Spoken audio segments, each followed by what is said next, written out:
Et là, je vais utiliser une des chutes de triplis que j'avais acheté en déstockage pour faire mon support d'établi. Et l'avantage, c'est qu'ici, tu vois, à l'arrière, je vais laisser ça. D'une part, parce que comme ça, je pourrais y poser les affaires. Je pourrais évacuer les copeaux. Donc ça, c'est un support que je veux interchangeable. Donc maintenant, on va refixer la presse d'établi. Donc la joue arrière, elle fait 90 mm de hauteur. Et là, j'ai 87. Ça veut dire que si je la fixe telle quelle, elle va dépasser. Donc il faut que je mette un insert. Dans l'absolu, il me faudrait un insert qui fasse 4 mm. Celle de 5, ce sera nickel.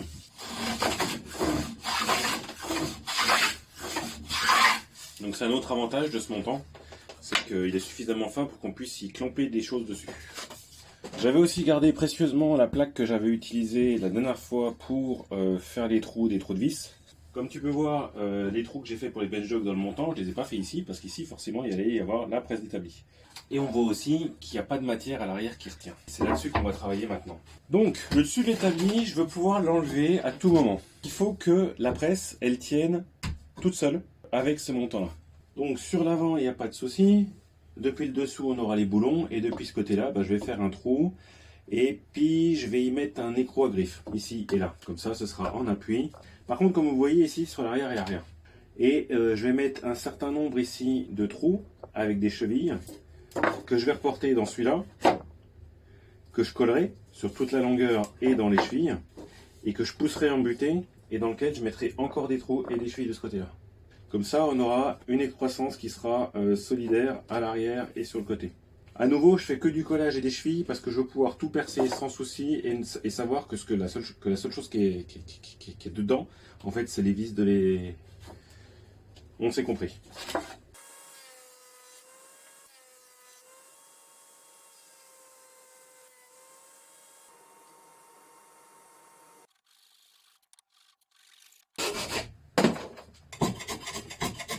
Donc je vais mettre 4 chevilles, 1, 2, 3 et 4, et que je me suis arrangé pour les mettre. Donc du côté de l'assemblage du pied, suffisamment loin de l'assemblage pour ne pas le fragiliser. Et comme j'ai 2 vis de fixation de la joue là qui va pénétrer un petit peu, je voulais être sûr quand même que ce soit pas sur le chemin des chevilles.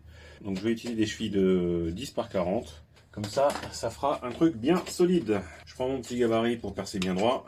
Comme ça, ça me permet d'être sûr que la distance est toujours la même. Donc la phase de référence, c'est celle du haut. Je vais venir ici, hop, je vais faire mon trou. Tac, tac, tac, tac. Comme ça, on a la même profondeur. C'est toujours celui-là qu'on utilise. De ce côté-là ou de ce côté intérieur.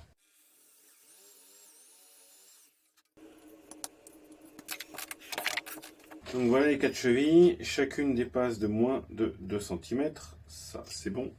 Donc maintenant on va reporter les trous de marquage avec ces 2 petites pointes aux extrémités pour avoir la meilleure précision. Ensuite je mets la plaquette qui servira de butée pour m'assurer que je suis à la bonne hauteur. Donc je la mets contre la butée à droite, je la mets contre la butée en haut. Et ce que je fais maintenant, c'est que je prends mon petit maillet et je transfère les marques. J'en ai transféré que 2 d'une part parce que j'ai que 2 pointes comme ça. Alors oui, j'aurais pu en acheter un peu plus. C'est pas faux. Tu vois, j'ai 2 marques qui ont été transférées. Une ici et une là. Comme ça, là, j'ai le point de démarrage pour mon forêt. Et je vais pouvoir directement percer au bon endroit. Tu fais les 2 extrémités, puis ensuite tu fais tous tes trous intermédiaires, de proche en proche, en rajoutant des chevilles. 2, c'est le minimum syndical. Plus t'en as, mieux c'est. Je passe le forêt dans le guide. Je mets la pointe du forêt en plein milieu de la marque. Je pose le guide dessus, je me mets à hauteur, je vérifie que je suis bien horizontal et vertical, même si le guide est là pour m'aider. Donc un point important, c'est que dans le bois, plus tu perces vite, plus tu vas élargir ton trou. Plus tu perces lentement, moins tu vas élargir ton trou. Donc là, tu vois, je me suis rendu compte que j'ai fait des trous qui sont bien ajustés pour les chevilles dans le montant vertical.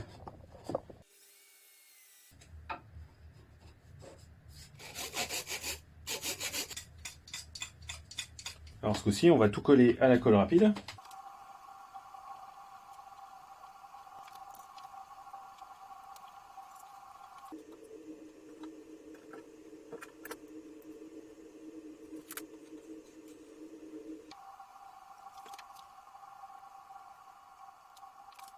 Ok.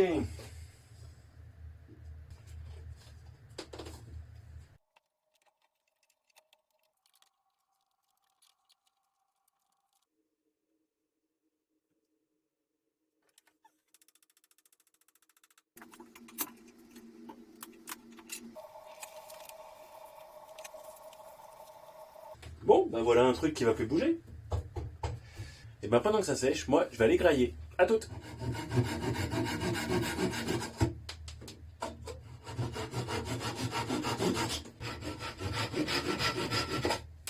Voilà ce que ça donne, le petit insert de comblage qu'on avait fait la dernière fois. Je l'ai raboté. Alors bien sûr, on voit qu'il y a quelque chose, mais au moins il n'y a plus de trou.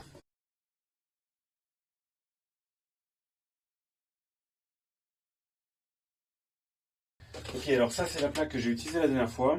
Donc ici j'ai déjà 1 cm de marge entre la fin de la presse et le début du montant. Je la plaque et je l'aligne contre le montant.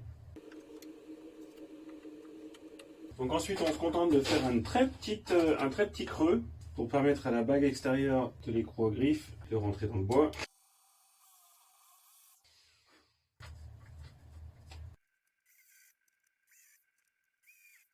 Ok, percer du dessus vers le dessous.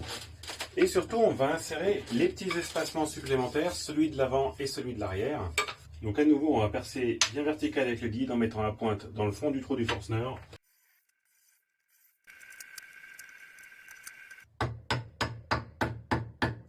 Donc je mets la plaque arrière avec la vis et une rondelle et je la vise de 1 ou 2 filets. Ok, alors histoire que tu me vois bien galérer, ou pas peut-être, hein, j'espère que non.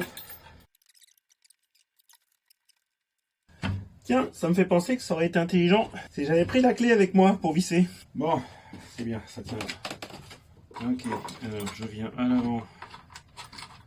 Hop, j'ai tracé les trous et j'ai mis un pas de vis. Bien.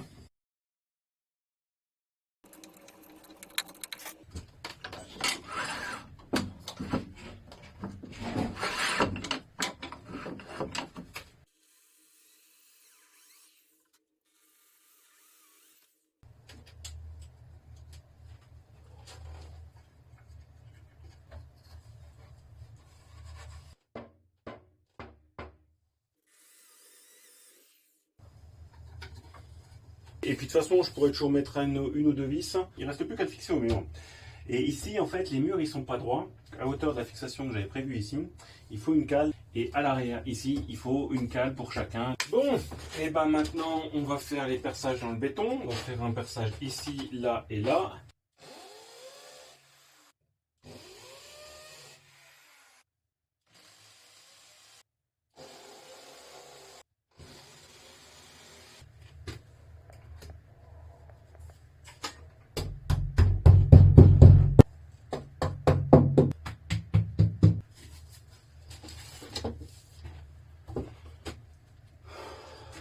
Bon, bah maintenant que j'ai fait les trous dans le mur et que j'ai mis les chevilles, il reste plus qu'à fixer l'établi au mur avec ça. Si je l'ai fait amovible, ces plateaux, hein, c'est pas pour galérer comme un connard.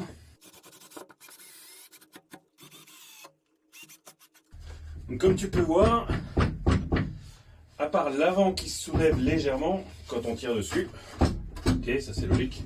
Pas moyen de l'arracher du mur, pas moyen de l'arracher du mur. Ça c'est des cales que j'avais acheté sur Amazon, 10 balles le lot. Normalement ça sert à caler notamment les fenêtres et les menuiseries quand tu les poses. Donc tu vois, c'est des petites cales d'une épaisseur bien définie, hein. 1,5, 1, 2, 3, 4, 5, 6, 7, 8 mm. Tu peux les empiler si ça t'amuse. C'est là où tu as tes vis du coup que tu mets tes cales. Force brute, si ça marche pas, mais en plus. Je crois que ça tiendra bien. Allez, il nous reste plus qu'une chose à faire pour que cet établi soit fini, c'est de coller les planches. Bon, à nouveau, j'ai encore galéré avec le collage, parce que j'étais tout à fait impatient et que j'avais envie de le fixer contre le mur. Et ensuite seulement j'ai pensé aux tablettes à coller. Donc bien entendu, hein, les tablettes sont collées, donc je vais plus pouvoir les enlever. Et on peut toujours démonter, parce que la vis est accessible par le côté. La vis est accessible, d'ailleurs, même si un jour je fixais le plateau, hein, il y a la place largement de passer un bras. Et celle du côté, bien entendu, est aussi accessible. Donc voilà, je vais laisser sécher ça, puis je vous reprends ensuite.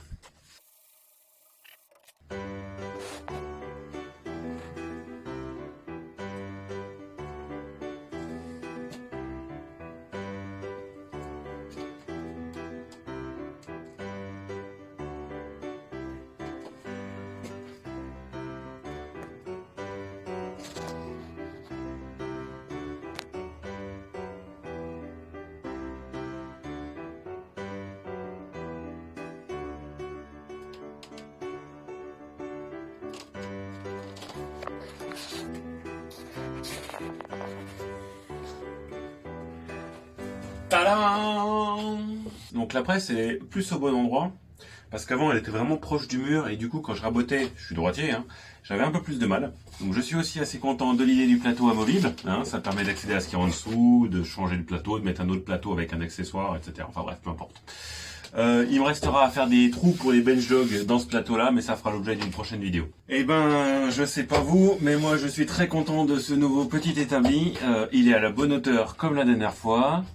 Il est entièrement en bois et c'est moi qui l'ai fait, et je peux dire que je suis sacrément fier de ce que j'ai fait, même si c'est pas parfait, hein. Mais comme d'habitude, c'est en forgeant qu'on devient forgeron, et pour l'instant, eh ben j'apprends. Et voilà, c'est tout pour aujourd'hui. Ciao!